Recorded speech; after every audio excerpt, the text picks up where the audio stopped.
Cantonment ప్రజలకు రెండు ఓట్లు ఉన్నాయి. ఒకటి ఎమ్మెల్యే, ఇంకొకటి మా అక్క సునీతమ్మకు పార్లమెంట్. ఇవాళ అందుకే రెండు ఓట్లు చేయి గుర్తు మీదనే మీరు వెయ్యాలి. ఇవాళ బీజేపీ వాళ్ళు బీఆర్ఎస్ వాళ్ళు మీ దగ్గరకు వస్తారు. వీళ్ళేం కొత్త వాళ్ళు కాదు, వీళ్ళంతా పాతోళ్ళే. అంగి మారినా రంగు మారినా 10 ఏళ్ల నుంచి వాళ్ళ ప్రభుత్వమే ఉంది. బీఆర్ఎస్ ఇక్కడ 10 ఏళ్ళు ఉన్నది, బీజేపీ ఢిల్లీలో 10 ఏళ్ళు ఉన్నది. ఎందుకు మన రోడ్ల సమస్య పరిష్కరించలే? ఎందుకు మన ఇండ్ల పట్టాల సమస్యలు పరిష్కరించలే? 30,000 ఓట్లు కంటోన్మెంట్ లో ఉన్నోళ్ళ పేదోళ్ళ ఓట్లు కంటోన్మెంట్ ఎన్నికలలో తొలగించి ఇవాళ పేదలకు అన్యాయం చేశారు. వాళ్ళకు ఓటు హక్కు కూడా లేకుండా చేశారు.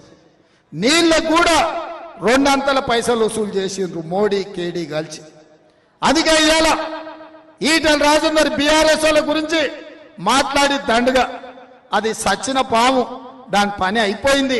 ఇక అది రద్దయిపోయిన 1000 రూపాయల నోటు లాంటిది బీఆర్ఎస్ పార్టీ. బీఆర్ఎస్ కు గతమే ఉంది కానీ బీఆర్ఎస్ కు భవిష్యత్తు లేదు.